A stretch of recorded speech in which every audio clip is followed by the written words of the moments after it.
When she came up with the scamming, I said, boosting ass bitches. I said, absolutely, I understand, let's go. Where are my scamming ass? My mama honestly was the biggest booster that I know. So just being, from that culture, I understand it. I grew up with roaches, rats, all that stuff. So it was easy to connect with Miami in the studio to do that song. The song had become so viral that some would say that it making people feel proud to be these things. So listen, for me, I'll never be proud to do anything wrong. My mama, she understood her lifestyle. She understood that if I steal, I can go to jail. But let's not trip and act like there's worse songs that's out there. But this is, look, the outrage This is the most viral. It's the most viral because the people who are talking the most now are the ones who actually counted this girl out. And it's to the point now, it's like, I can't take this no more, man. She's still winning.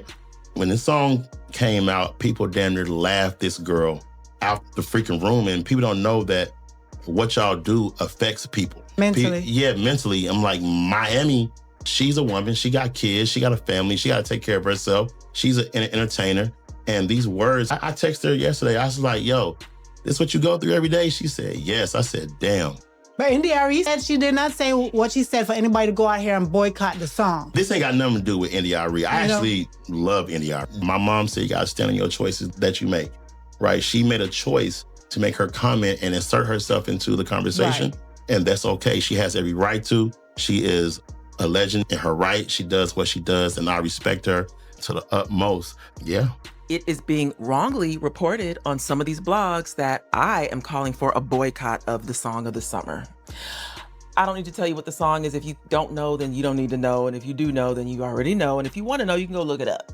Music is pure frequency. It is sound frequency. And when you put sound together with words and it's rhythmic, you get inside of people's subconscious mind.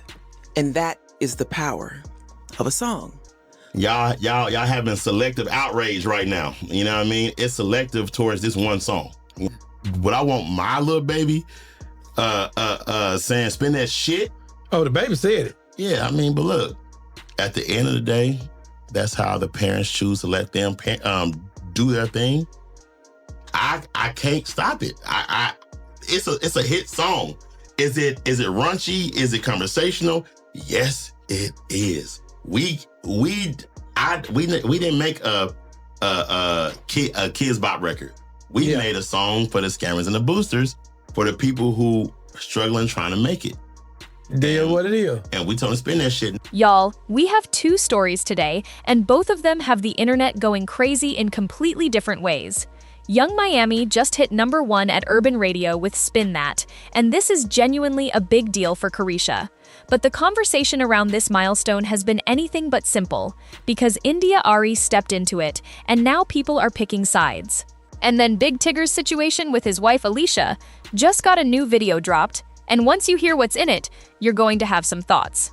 Let's get into both. Starting with Young Miami, because this woman is having a moment, and I want to make sure people understand how significant this actually is. Spin That came out back in April, and it has been climbing ever since. It reached #25 on the Billboard Hot 100, which is her first solo song to chart there since Rap Freak back in 2021. But the #1 at Urban Radio milestone is what just hit. Now, some of you might be wondering where exactly #1 is, because this is not Billboard. This is Mediabase, which specifically tracks radio spins across stations. All Billboard is doing is counting streams, sales, and radio combined into one chart. Mediabase only counts radio plays. So when Spin That hits #1 at Urban Radio on Mediabase, what that means is that out of every R&B and hip-hop station in the country right now, nobody is getting played more than Carisha. That is her name in every market, on every rotation, more than anyone else. That is a big deal, and she deserves her flowers for it. Now, of course, y'all know it can never just be a celebration. India.Arie got pulled into this, and now it has become a whole conversation. What happened was, someone on Threads posted saying, people should be boycotting Spin That. India.Arie commented under that post, agreeing with the sentiment. Her issue is with the content of the song. Spin That is talking about scammers, boosters, and spending money, and India feels that kind of music is degrading to the Black community and sends the wrong message, especially to younger listeners. Now, India came back afterward and clarified that she was not personally calling for a boycott. She said she was simply commenting under someone else's post that was already making that argument. But here is the reality. When you co-sign something publicly, people are going to read it as agreement. And she did stand on her position. She said she personally would never listen to that song, even if she stopped short of telling others not to. This turned into a full debate. Some people agree with India and feel like music that glorifies illegal activity has a real impact on communities and kids. Others are saying India Ari and Young Miami can both exist. You can appreciate conscious music and still enjoy Spin That without it being a crisis. You do not have to choose. And I will say this, regardless of where you fall on that debate, you cannot deny that the controversy has only made the song bigger. Every time someone argues about whether people should be listening to it, more people go and look it up.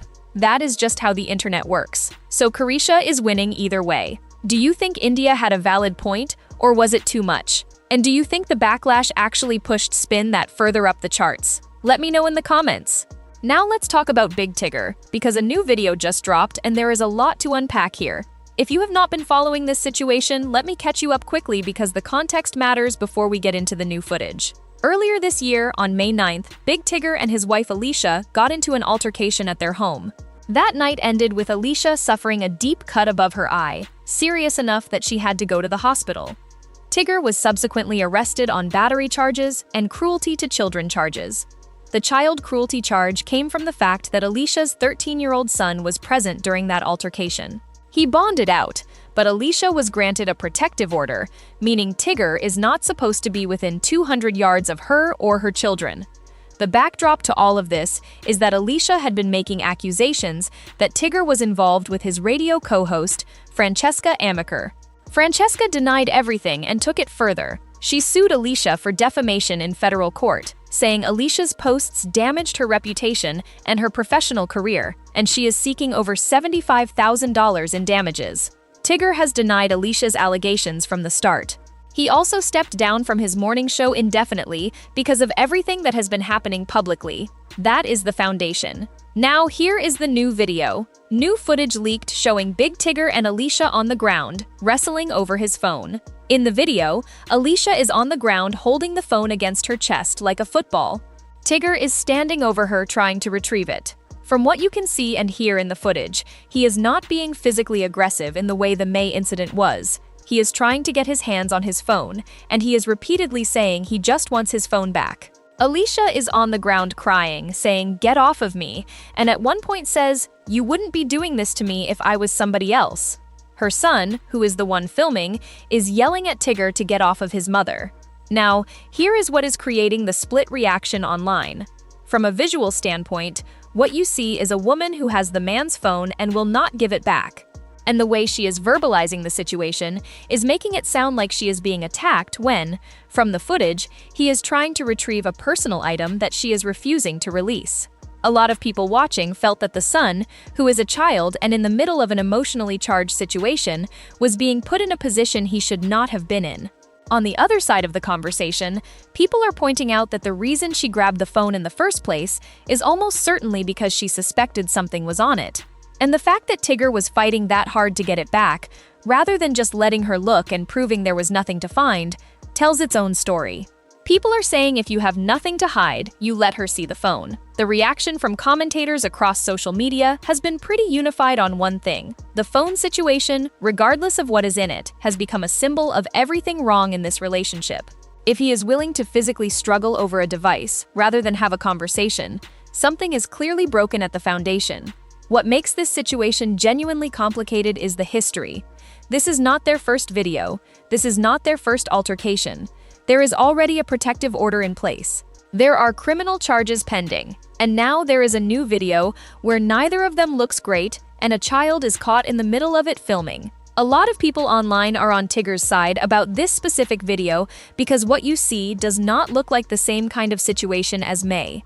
But a lot of the same people are also saying that a man who has been arrested for battery and has an active protective order against him probably should not be in any situation that looks like this, regardless of who grabbed the phone first. Francesca's lawsuit is still moving through federal court.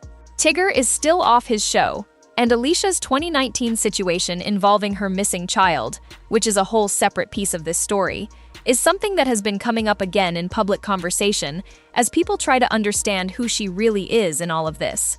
I personally feel like this whole situation has been a series of bad decisions from multiple directions, and the person I feel most for is the child in the middle of it, because no 13-year-old should be filming his mother and a grown man wrestling on the floor and yelling for an adult to get off of his mom. If you watch both videos, who do you think is the aggressor in this situation? Do you think Tigger is an abuser, or do you think Alicia has been manipulating how things look to the public? And has Francesca's lawsuit changed how you see any of this? Drop your thoughts in the comments, because this one has people genuinely divided, and I want to hear where y'all stand. Subscribe if you are not already, because this situation is still developing and I will have updates as they come.